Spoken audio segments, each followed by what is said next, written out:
नमस्कार साथियों, स्वागत है आप सभी का अंकित इंस्पायर्स इंडिया पर। मैं हूं अंकित अवस्थी। दुनिया में एक ऐसी घटना घटी है जिसे देखकर निश्चित ही आपको किसी पर तरस आएगा और किसी की चालाकी पर गुस्सा। चर्चा कर रहे हैं साथियों आज अमेरिका और सऊदी अरब के बीच घटित हुई एक ऐसी ही घटना की जिसमें वो F-35 जिसके बारे में कल ही हमने आपको जानकारी दी थी कि राफेल वर्सेस F-35 की लड़ाई में राफेल कैसे जीता था। कल अंकित इंस्पायर इंडिया पर हमने ये सेशन किया था। आपको अभी आई लिंक पर दिखाई भी दे जाएगा, आप चाहें तो उसे क्लिक करके देख सकते हैं। साथियों मैंने आपको बताया था कि अमेरिका दुनिया को अपना सड़ा गला F-35 बेचना चाहता है। वो फिफ्थ जनरेशन फाइटर जेट जिसकी वैल्यू दुनिया में कतई नहीं है, लोग उसे खरीदना नहीं चाहते, लेकिन अमेरिकी प्यार मोहब्बत में उसे खरीदने के नाम पर पैसे देने पड़ते हैं क्योंकि युद्ध तो केवल अमेरिका को ही करना है। बाकी लोग तो केवल बोझा ढो रहे हैं और ऐसे ही बोझे को ढोते समय अमेरिका F-35 बेचकर बिलियंस ऑफ डॉलर अपने मित्र राष्ट्रों से कमाता है। आज उसके चंगुल में फंसा है सऊदी अरेबिया। कल मैंने आपको बताया था कि राफेल के नाम को गिराने के लिए एक पूरी कॉन्स्पिरेसी रची गई थी चाइना के द्वारा, अमेरिका के द्वारा, पाकिस्तान के द्वारा, कि राफेल का नाम दबता रहे ताकि दुनिया में राफेल जैसा फाइटर जेट किसी और देश को ना मिले, ताकि फाइटर जेट की कामयाबी के चलते दुनिया के और देशों को मुसीबतों का सामना करना पड़े। और कुल मिलाकर के बाजार की बात है, चाइना वाले अपना J-35 बेचना चाहते हैं, अमेरिका वाले अपना F-35 बेचना चाहते हैं। सबको बेचना फाइटर जेट है क्योंकि बिकता बिलियंस ऑफ डॉलर में है मामला जब एक बार में पैकेट पैक होकर जाता है। खैर, आज के सेशन में जिक्र इस बात का है कि व्यापारी ट्रंप ने फिर एक खेला कर दिया और खेला किया है इस बार सऊदी के क्राउन प्रिंस के साथ। भारत को पहले इन्होंने लपेटने का प्रयास किया था, लेकिन भारत में कहा जाए तो कुछ दिन सही थे हमारे, जो F-35 आकर कई दिनों तक खराब पड़ा रह गया, जिससे भारत के अंदर एक सेंटिमेंट बन गया कि साहब अब ये मत ले लेना, बहुत ही खराब चीज है ये। और F-35 का लगातार इन दिनों जितने भी टचडाउन में गिरकर क्रैश हो जाना है, उड़ते उड़ते पड़ जाना है, उससे हमारे यहां तो सेंटिमेंट खराब था। उस हमारे सेंटिमेंट से ही कहीं ना कहीं जेलेंस्की मोटिवेट हुए थे और फ्रांस के साथ जाकर के इमानुअल मैक्रोन के साथ मिलकर के राफेल डील कर लिए थे। भाई साहब, उस राफेल डील से तंग आए ट्रंप ने सऊदी अरेबिया को सबसे पहले ही, क्राउन प्रिंस आज पहुंचे और सबसे पहला पैकेट पैक करके F-35 दिया कि ये तो तुम्हें लेना ही होगा। मतलब हद ये थी कि पीछे पड़ गए ट्रंप और इनको F-35 चिपका दिए। हेडलाइन बनता है, US to sell F-35 to Saudi Arabia. मेरे प्यारे साथियों, आपको लग सकता है कि सर आपके लिए ये बातें केवल मजाक के रूप में बताने के लिए होती हैं। नहीं, खेला व्यापार का ही है और दुनिया में एक देश दूसरे देश से कैसे लूट सकता है उसकी तैयारियों का है। ट्रंप ने सऊदी में खूब पैसा देख लिया कि तेल से खूब पैसा कमाए हैं, युद्ध वुद्ध करते नहीं हैं, अमेरिका के साथ मित्रता निभाते चलते हैं। तो इन्हें कैसे इस तरह से मनाया जाए कि लो भाई फाइटर जेट खरीदो। इसीलिए कतर पर जानबूझकर गोला मरवाया था इसराइल से, ताकि डर जाएं सारे के सारे गल्फ कंट्री कि अमेरिका का सहयोगी रह करके भी कोई मतलब नहीं है। अमेरिका चाहता था कि यह डर लोगों तक व्याप्त हो। सऊदी जैसे देश जिनकी किसी से कोई राइवलरी नहीं है, जिन्हें कोई युद्ध लड़ना नहीं है, ईरान से कुछ मामला बचा नहीं है, ईरान लगभग बर्बाद हो गया है, उसे भी इन्होंने F-35 बेच दिए। दुनिया के सबसे उन्नत समझे जाने वाले फाइटर जेट, और तो और वो फाइटर जेट जो इजराइल को दिए हुए हैं अमेरिका ने, वो फाइटर जेट इसने सऊदी को बेच दिया। हेडलाइन बनती है कि साहब F-35 हमने बेच दिया है। यहां पर हेडलाइन बनती है कि साहब MBS मोहम्मद बिन सलमान जो है वो आए हुए हैं अमेरिका और ट्रंप ने इनको अपना मेजर नॉन नाटो अलाई कह दिया है। यानी नॉर्थ अटलांटिक ट्रीटी ऑर्गेनाइजेशन में जो 32 देश हैं जिन्होंने एक कसम खा रखी है कि अगर हम में से किसी एक को छेड़ा तो 32 के 32 एक साथ जाकर भौंकेंगे। अब उसी की तरह 19 देशों का एक समूह और है जिसे मन्ना कहा जाता है, मेजर नॉन नाटो अलाई, उसमें इनका नाम भी शामिल कर दिया है। तो ट्रंप ने इन्हें F-35 बेचकर मन्ना कर दिया है, यानी कि इन्हें मेजर नॉन नाटो अलाई बना दिया है। इसी बीच में ट्रंप ने एक पत्रकार को झाड़ दिया खशोगी के मामले पर। एक पत्रकार जिसकी हत्या हुई थी मोहम्मद बिन सलमान के कहने पर, जब ये सवाल पूछा एक पत्रकार ने ट्रंप के सामने मोहम्मद बिन सलमान से, तो ट्रंप उसको धमका दिए और उसको चुप करा दिया गया। अब मैं आपको इसके पीछे की कहानी सुनाता हूं, पूरा डिटेलिंग देता हूं। देखिए साथियों, मोहम्मद बिन सलमान अमेरिका पहुंचे हैं 2018 के बाद, इनकी ये पहली यात्रा है। 2018 से 2025 के एंड में आप आ चुके हैं, लगभग 8 साल का सफर हो चुका है। 18, 19, 20, 21, 22, 23, 24, 25, 8वें साल में आप हैं। मतलब करंटली 7 साल तो बीच में निकल गए। ट्रंप के शासन में आए थे पिछली बार, उसके बाद बाइडेन का शासनकाल आ गया और फिर अब ट्रंप का 1 साल खत्म होने को आ गया, तब जाकर सलमान यहां पहुंचे हैं। ऐसा क्या हुआ था, पहले क्यों नहीं जा रहे थे? सलमान नाराज थे क्या? बिल्कुल, कहानी क्या है वो समझिए। असल में 2 अक्टूबर 2018 को इनका एक पत्रकार था अमेरिका का, जिसका नाम जमाल खशोगी था। वो पत्रकार तुर्की के इस्तांबुल में जो वाणिज्यिक दूतावास था सऊदी अरब का, वहां पर मार दिया गया। किसने मारा? तो पता चला कि सऊदी अरब के कुछ एजेंट आए थे, उन्होंने कॉन्सुलेट के अंदर घुसकर खशोगी को मार दिया। खशोगी कौन था? मूलतः वो सऊदी अरब का ही आदमी था, लेकिन अमेरिका में वाशिंगटन पोस्ट नामक अखबार के लिए काम करता था। खशोगी करता क्या था? वो मोहम्मद बिन सलमान के खिलाफ अखबार में लिखता था, मोहम्मद बिन सलमान के परिवार के राज खोलता था, बताता था कि सऊदी के अंदर राजशाही चल रही है, कोई लोकतंत्र तो है नहीं, सब लोग ऐसे ही लूट रहे हैं देश को। इस बात से चिढ़े हुए मोहम्मद बिन सलमान ने जैसे ही शादी के काम के लिए खशोगी आए थे इस्तांबुल, इनके कॉन्सुलेट में उन्हें मरवा दिया। जब मरवाया, उसके बाद से लेकर अब ये 8 साल बाद अमेरिका पहुंचे हैं। इस बीच में बहुत ड्रामे हुए। फिलहाल के लिए आप इस तस्वीर को देखें। ट्रंप ने बेहद भव्य तरीके से इनका स्वागत किया। मतलब यह कहा जाए कि ट्रंप ने शायद पुतिन के बाद दूसरा किसी का अगर स्वागत किया है तो वो मोहम्मद बिन सलमान है। और दूसरा, अगर व्हाइट हाउस ऑफिस में किसी का सबसे पहला स्वागत किया है तो इस साल का सबसे बड़ा स्वागत प्रिंस सलमान को ही मिला है। आप इससे अंदाजा लगाइए, आपने हमेशा ट्रंप को बस गेट पर रिसीव करते आते देखा है या फिर नहीं भी आते देखा है, लेकिन यहां पर ट्रंप ना केवल सलमान के साथ खड़े हुए बल्कि झरोकों में भी पुपाड़ी बजाने वालों को खड़ा किया गया। वो बजा रहे थे, गजा रहे थे। और इस बीच में ऊपर से F-35 उड़ाया गया। F-35 को बिल्कुल इस तरह से सम्मान में ऊपर से निकाला गया। आप यहां पर तस्वीरों में देख सकते हैं, ये F-35 उड़ते हुए निकले और बिन सलमान को इतनी इज्जत नवाजी गई। ये सारी ताकत आफ्टर ऑल पैसे की है मेरे प्यारे दोस्तों। यहां पर ये जो F-35 जिसके सलमान में उड़ रहे हैं, उनका नाम मोहम्मद बिन सलमान है। ये इस बार बाजार के अंदर माल खरीदने उतरे हैं, इसलिए तो रेड कारपेट पर इनका इंतजार हो रहा है। ट्रंप इन्हें रिसीव करने खुद पहुंचे हैं और इन्हें रिसीव करते समय इनके सामने इस प्रकार से F-35 को उड़ाया गया है कि यही है जो आपको पैकेट में पैक करके हम देने वाले हैं। सलमान गदगदा गए और भाई साहब $1 ट्रिलियन का मामला सेट कर दिए कि सर $1 ट्रिलियन अमेरिका में निवेश करने हम आ रहे हैं। तभी तो हमने कहा था कि ट्रंप ने इनको ठग लिया है। कुल मिलाकर सलमान को इस बात की कि तुम्हें 2018 से अमेरिका टीज कर रहा है। अभी अमेरिका टीज करने की कहानी क्या है, थोड़ा सा वो जान लीजिए। इसके बारे में हमने हालांकि आगे भी कवर किया है चीजों को, लेकिन फिलहाल ही बता देते हैं। देखिए क्या था ना, जब ट्रंप को यह पता चला था, आगे मैं बताऊंगा, कि सलमान ने ही मरवाया है, तब से इनके साथ में मांडोली की जा रही थी कि देख लो भाई, तुम्हारे साथ में बहुत सारी दिक्कतें मैं खड़ी कर सकता हूं, तुम्हें दिक्कतें रोकने के नाम पर पैसा देना होगा। ये करप्ट करने का काम जो किया ट्रंप ने, यानी बिकने का जो काम किया, आज उसी का नतीजा है कि इन्होंने इतना भव्य स्वागत यहां पर किया। कुल मिलाकर के मोहम्मद बिन सलमान ने ट्रंप से अपना स्वागत पैसे के दम पर करवाया है। ये जो तस्वीरें आप देख रहे हैं इन लोगों के बैठे हुए की, उन तस्वीरों की भी व्याख्या अब आप समझ सकते हैं। ये वो सीन था जिस समय ट्रंप के सामने एक एबीसी न्यूज की पत्रकार थी जिसके द्वारा सवाल पूछा गया। सवाल सिंपल था, पत्रकार का नाम मैरी ब्रूस था। मैरी ब्रूस ने सवाल सिंपल किया कि सर एक बात बताइए कि आपके काल में जमाल खशोगी मारा गया था, जमाल खशोगी जिसके लिए अभी भी प्रोटेस्ट होते हैं। ट्रंप बैठे थे सऊदी बिन सलमान के साथ में, प्रिंस सलमान के साथ में।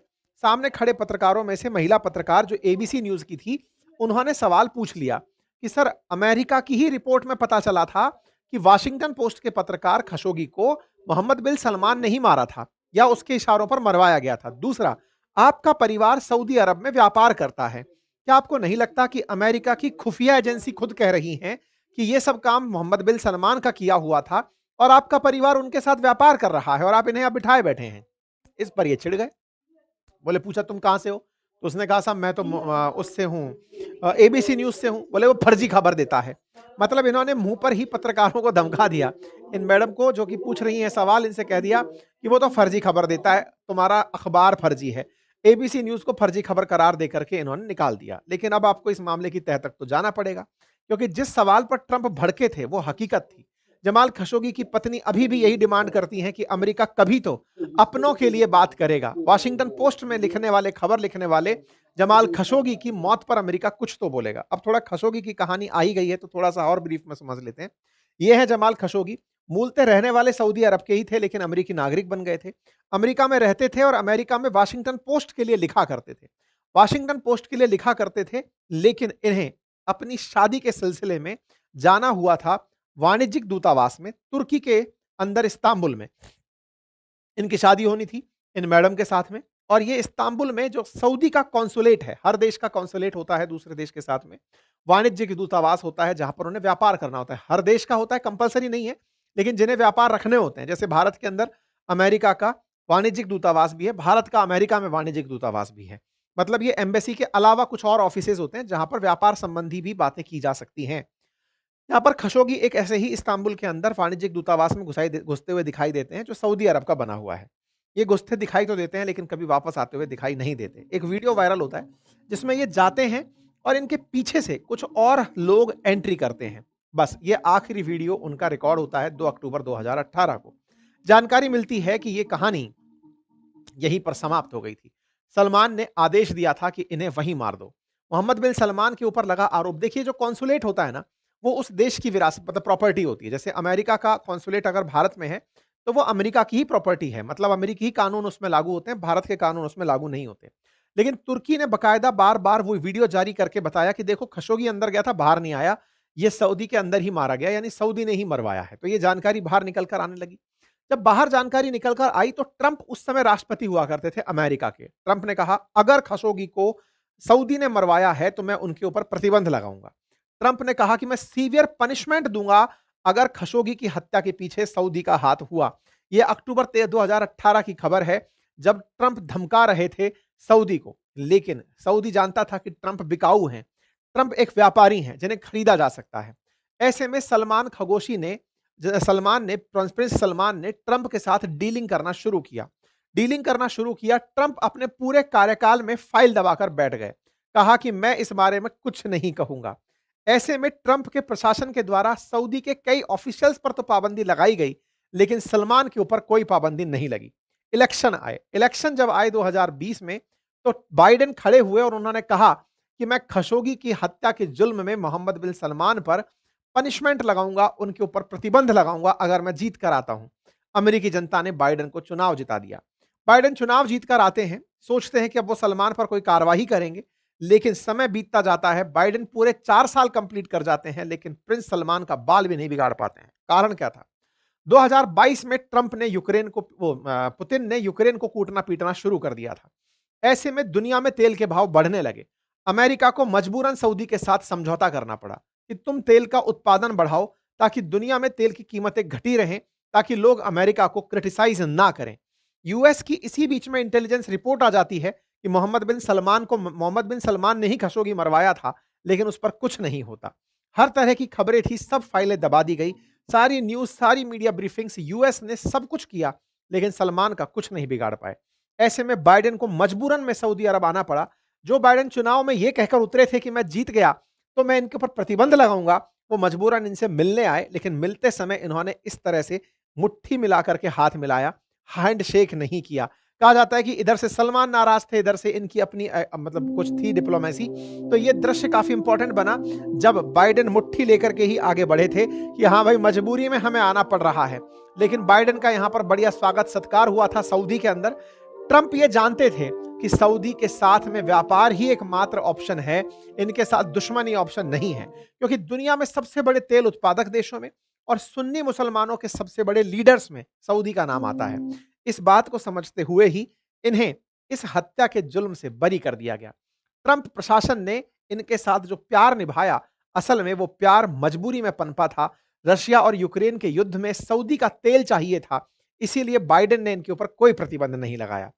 ट्रंप व्यापारी आदमी ठहरे तो यहां पर यह तय था कि ट्रंप जैसे पिछले कार्यकाल में सलमान पर कुछ नहीं करके गए, अगले कार्यकाल में भी कुछ नहीं करेंगे। अब आप विचार करिए, ट्रंप ने एक पत्रकार की जान की क्या कीमत वसूली होगी? आप जानकर आश्चर्य करेंगे, 18 के बाद 2025 में जाकर सलमान अमेरिका पहुंचे हैं। सोचो, $600 बिलियन का इन्वेस्टमेंट करने वाला सऊदी अमेरिका में $1 ट्रिलियन के इन्वेस्टमेंट के लिए तैयार हो गया। एक पत्रकार की जान की कीमत $1 ट्रिलियन तक पहुंच गई। आप न्यूज देख रहे हैं आज की, जिसमें सऊदी ने कहा है कि वो अमेरिका में $1 ट्रिलियन इन्वेस्ट करेगा, जिससे अमेरिकियों को रोजगार मिलेगा। हेडलाइन बनती है, कहा जाता है Saudi crown Prince announce countries investment in United states could reach $1 trillion. India की जीडीपी $4 ट्रिलियन है, हमारी 1/4 ट्रिलियन मतलब इकोनॉमी, तो ये वहां जाकर इन्वेस्टमेंट करके आ जाएंगे। इतना पैसा ये अमेरिका को दे रहे हैं, अमेरिका इनका वेलकम क्यों ना करे? ट्रंप जब गए थे सऊदी तब $600 बिलियन की ही बात हुई थी, लेकिन अब 1 ट्रिलियन तक ये बात पहुंची, तो इस पर खुश होकर ट्रंप ने इन्हें मन्ना का दर्जा दे दिया, मेजर नॉन नाटो अलाई का दर्जा दे दिया कि यार तुम हमारे मित्र हो गुरु, तुम नाटो कंट्री के अलावा वो देश निकल कर आए जिसके साथ हम डिफेंस कॉपरेशन कर सकते हैं, जिसे हम नाटो की तरह ट्रीटमेंट दे सकते हैं, तुम्हें अपना मित्र मान सकते हैं, तुम्हारे साथ डिफेंस इक्विपमेंट साझा कर सकते हैं। ये कुछ और नहीं, केवल चाशनी चढ़ाने जैसी चीज थी। अमेरिका ने ऐसे 19 देशों को और मन्ना कर रखा है, लेकिन मतलब क्या था कि यहां पर सऊदी को कुछ तो कहना था। नाटो मेंबर्स तो 32 देश हैं, जिनमें से किसी एक पर भी हुआ हमला सब पर हमला माना जाएगा। उसमें इन्हें शामिल नहीं किया गया और इन्हें मेजर नॉन नाटो अलाई कर दिया गया। इसके तहत इन्हें कुछ फैसिलिटीज मिलेंगी। हो सकता है कि आने वाले समय में यूएस अपने जो वॉर के स्टॉक पाइल्स हैं वो सऊदी में रखना लगे। आसान भाषा में अमेरिका को एक और देश ऐसा मिल गया जिस पर जाकर के वो अपना बेस बना सकता है। दुनिया में कुल 19 देशों में Argentina, Australia, Bahrain, Brazil, Colombia, Egypt, Israel, Japan, Jordan, Kenya, Kuwait, Morocco, New Zealand, Pakistan, Philippines, Qatar, South Korea, Thailand, Tunisia already शामिल है। इसका मतलब इस देश में शामिल, इन लिस्ट में शामिल होना कोई बड़ी उपलब्धि नहीं है। इनमें से पाकिस्तान भले ही आपको सरप्राइज कर रहा हो, लेकिन यहां पर ट्यूनीशिया जैसा देश शामिल है, थाईलैंड शामिल है, साउथ कोरिया, कतर, फिलीपींस शामिल है। तो ये कोई बहुत बड़ा इंपैक्ट क्रिएट नहीं करता। केन्या शामिल है, लेकिन हाँ, अमेरिका ने इन्हें मना देश के अंदर शामिल कर दिया। इससे खुश होकर के इन्हें यह लगने लगा कि अब इजराइल इन पर गोला नहीं फेंकेगा। रात को ट्रंप ने डिनर पर इनके स्वागत में बहुत सी बातें कही और कहा कि मैं इन्हें अपना एक बड़ा एलाई मानता हूं और इनके साथ दोस्ती आगे चल के बड़े काम की होगी। व्हाइट हाउस ने खूब सारी बढ़िया बढ़िया इनकी तारीफें लिख दी और कहा कि इन्हें हम F-35 फाइटर जेट बेच रहे हैं। F-35 फाइटर जेट जो इन्होंने अपने नाटो अलाई और मन्ना अलाइज को बेचे हुए हैं। बकायदा रात को इनके लिए डिनर होस्ट किया जाता है। डिनर की तस्वीरें बाहर आती हैं। यहाँ पर बकायदा लेडी, जो फर्स्ट लेडी हैं, वो भी अपनी तरफ से इस बात को मेंशन करती हैं कि साहब डिनर दे दिया है हमने, बढ़िया। ट्रंप बढ़िया सारी तारीफों में सऊदी अरब के लगे रहते हैं और खूब सारी तारीफें कसते हैं। इसी डिनर के अंदर दो मेहमान दिखाई देते हैं। एक है क्रिस्टियानो रोनाल्डो और दूसरे दिखाई देते हैं इलॉन मस्क। दोनों की जबरदस्त चर्चा होती है। ट्रंप के डिनर में इलॉन मस्क क्या कर रहे हैं? इलॉन मस्क से तो इनकी लड़ाई चल रही है ट्रंप की। इनका दिखना कैसे कंसीडर किया जाए? इस डिनर में इलॉन मस्क का दिखना सवालों को पूछना शुरू करता है कि ट्रंप और इनके बीच में क्या फिर से सब सही हो गया है? क्या सऊदी क्राउन प्रिंस ने इन दोनों के बीच सब कुछ सही करा दिया है? आंसर है जी नहीं।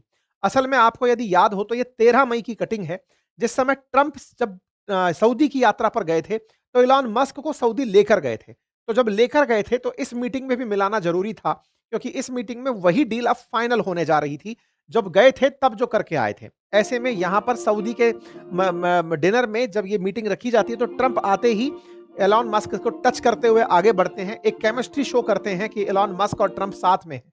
अमेरिका में इस बात को बड़े पॉजिटिवली लिया जाता है। सऊदी और अमेरिका के बीच में बड़ी डील होती है। इस बात को लेकर के प्रिंस बढ़िया बढ़िया तारीफें लिखते हैं। अब इस बीच में बात निकल कर आती है इजराइल की। इजराइल कहता है सर, वो आपने कहा था कि F-35 तो उसी को दोगे जो अब्राहम अकॉर्ड मानेगा, आपने हमारी वाली इज्जत उनको कैसे दे दी? तो ट्रंप ने इनसे पूछ लिया कि सुनो यार, इजराइल को मान्यता दोगे कि नहीं दोगे? तो ये कहते हैं सर, बिल्कुल हम चाहते हैं कि इजराइल और फिलिस्तीन को एग्जिस्ट करें। आप सोचिएगा कि जो देश कभी फिलिस्तीन के समर्थन में हुआ करते थे, ट्रंप ने पैसे भी लिए और उनसे यह भी कहलवा लिया कि इजराइल भी एग्जिस्ट करेगा और फिलिस्तीन भी एग्जिस्ट करेगा। को एग्जिस्टेंस को अनुमति दे दी, टू स्टेट थ्योरी को अनुमति दिलवा दी, इजराइल को मान्यता दिला करके अब्राहम अकॉर्ड को मान्यता दिलवा दी। अब तक पब्लिकली इसका अनाउंसमेंट नहीं हुआ है, लेकिन सऊदी क्राउन प्रिंस का आपको यह बयान सुनना चाहिए। We want to be part of the Abraham Accord, but we want to be sure that we secure a clear path of two state solution and today we have discussion with mister president Trump. कुल मिलाकर के ये कह चुके हैं कि हम Abraham accord में आना चाहते हैं और हम अब्राहम अकॉर्ड के लिए ट्रंप से पहले सिक्योर होना चाहते हैं कि हाँ, टू स्टेट सॉल्यूशन होगा, इजराइल और फिलिस्तीन एग्जिस्ट करेंगे। अर्थात सीधा सा मामला है कि ट्रंप ने इजराइल को भी एक मान्यता दिलवा ही ली है। अब एक इंटरेस्टिंग फैक्ट सुनिएगा। अब्राहम अकॉर्ड वो अकॉर्ड है जिसमें ट्रंप ने बीड़ा उठाया हुआ है इजराइल को मुस्लिम देशों द्वारा मान्यता दिलाने का। मुस्लिम देश इजराइल को कंट्री ही नहीं मानते, वो फिलिस्तीन के ऊपर आक्रांता मानते हैं। लेकिन ट्रंप इजराइल को मान्यता दिलाते दिलाते मुस्लिम देशों का जो सबसे बड़ा देश है, जो लीडर है सऊदी, उससे भी मान्यता दिलवाने की बात कबूल वाली है कि हाँ, हम जल्दी ही करेंगे। इस पर ट्रंप से जब पूछा गया कि क्या प्लानिंग है, गाजा को लेकर क्या प्लान है, तो ट्रंप बोलते हैं कि गाजा में ये बहुत बड़ा निवेश करने जा रहे हैं। क्या निवेश करने जा रहे हैं, जानकर मजा आ जाएगा। साथियों, गाजा को पूरी तरह मलबे में बदल दिया इजराइल ने। यह काम ट्रंप के कहने पर हुआ था कि देखो, हमास को खत्म करने के साथ साथ बिल्डिंगें खत्म करो ताकि वहां पर एक बढ़िया शहर बसाया जाए। मिडिल ईस्ट में दुबई बन गया, कतर के अंदर दोहा बन गया, सऊदी वाले लाइन बना रहे हैं, लाइन सिटी बना रहे हैं, अपना भी एक शहर होना चाहिए। तो इजराइल ने कहा जो हुक्म मेरे आका। ट्रंप के कहते ही पूरा की पूरा साफ कर दिया गया गाजा और जो साफ हुआ गाजा था ना, उस पर अब इज़राइल की मदद से ट्रंप अपना एक पूरा शहर बसा रहे हैं। लेकिन ये सब जानते थे कि ट्रंप शहर बसाएँगे तो विरोधी बहुत खड़े हो जाएँगे। इसलिए ट्रंप ने शर्म अल शेख में सब सारे के सारे मुस्लिम राष्ट्रों को इकट्ठा करके उन्हीं से कहलवाया कि जहां पना आप ही शहर बसाओ। तो ट्रंप ने अपना प्रपोजल रखा यूएन के सामने। यूएन में कुल सिक्योरिटी काउंसिल में 5 परमानेंट और 10 नॉन परमानेंट मेंबर हैं। 5 परमानेंट में से चाइना और रशिया ने वोट नहीं दिया। 10 नॉन परमानेंट और 3 परमानेंट मेंबर ने साइन कर दिया इस बात पर कि हाँ ठीक है, ट्रंप जो कह रहे थे गाजा बसाने का प्लान वो सही है। और ऐसा करते हुए कल ही के दिन यूएन की सिक्योरिटी काउंसिल के द्वारा गाजा को डेवलप करने के प्लान को अनुमति दे दी गई। यूएन सिक्योरिटी काउंसिल के द्वारा बोर्ड ऑफ पीस, जिसके प्रेसिडेंट होंगे प्रेसिडेंट ट्रंप, उसको परमिशन दे दी गई। अब सवाल आता है कि इलॉन मस्क यहां कर क्या रहे थे। अब सुनिएगा ध्यान से। असल में जो बोर्ड ऑफ पीस बनी है, वो बोर्ड ऑफ पीस आगे चल करके इस पूरे पूरे गाजा को साफ करके नए शहर में बदलेगी। और वो नया शहर सपनों का सा शहर होगा, जहां से गाजा में रह रहे फिलिस्तीनियों को हटा दिया जाएगा, हमास को गायब कर दिया जाएगा और हमास को मुस्लिम देशों की फौज से ही मरवाया जाएगा, जिसमें वो पाकिस्तानी भी शामिल होंगे जो आए दिन सड़कों पर फिलिस्तीन के लिए उतर आते हैं। अब उन्हीं से हमास का खात्मा करवाया जाएगा। कुछ इस तरह का एक मास्टर प्लान बनाया गया है गाजा के विकास का, जिसमें इजराइल वाली सीमा पर केवल खेती होगी और उसके अलावा कुछ नहीं। उसके बाद में इस तरह के कुछ प्रपोजल्स हैं। क्या प्रपोजल्स हैं? गाजा के साथ भूमध्य सागर जो लगता है, वहां पर एक टूरिज्म स्ट्रिप बनेगी पूरी पूरी। यहां पर टूरिस्ट बैठा करेंगे।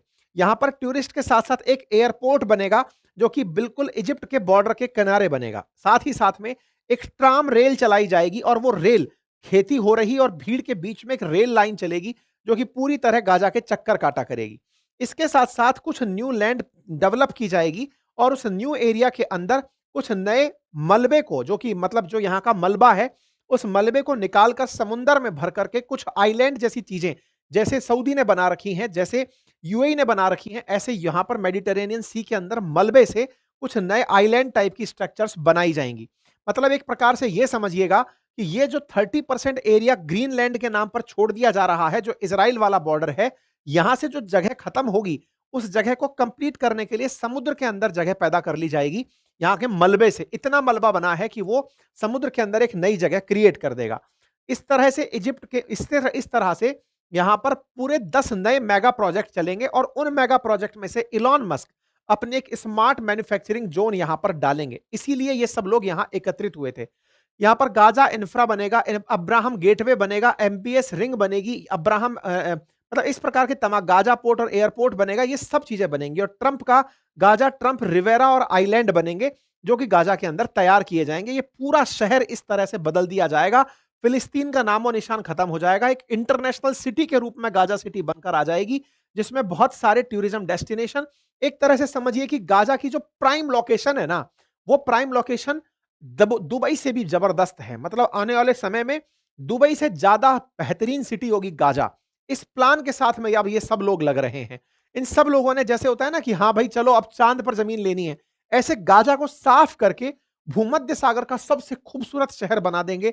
इस तरह की प्लानिंग में सऊदी के क्राउन प्रिंस को लिया जा रहा है। ये जो मलबा आप देख रहे हैं ना, इसी मलबे से समुद्र के अंदर आइलैंड बनाने का प्लान किया जा रहा है। इस काम के लिए सऊदी क्राउन प्रिंस को यहां पर मना लिया गया है। कुल मिलाकर के ट्रंप ने इज्जत देकर के इनसे बहुत सारा पैसा वसूल लिया है। ये प्रिंस सलमान भी समझ रहे हैं, दुनिया भी समझ रही है, लेकिन ट्रंप मिस्टर पीस प्रेसिडेंट ही नहीं, एक बड़े व्यापारी हैं, जो इस बात को सिद्ध करने में कामयाब हो गए हैं। भला हो भारत इनकी चिकनी चुपड़ी बातों में नहीं आया, अदरवाइज भाई साहब बहुत महंगा पड़ते। कुल मिलाकर यह जरूर है कि पाकिस्तान ने इनको खरीदने के लिए रिश्वत दी थी। भारत इनके साथ अपने रिश्तों को बड़े ही संयम के साथ लेकर आगे चला। यह बात समय के साथ सिद्ध तो होती जा रही है। बाकी आप लोग इस विषय पर क्या सोचते हैं, अपनी राय कमेंट बॉक्स में जरूर रखिएगा।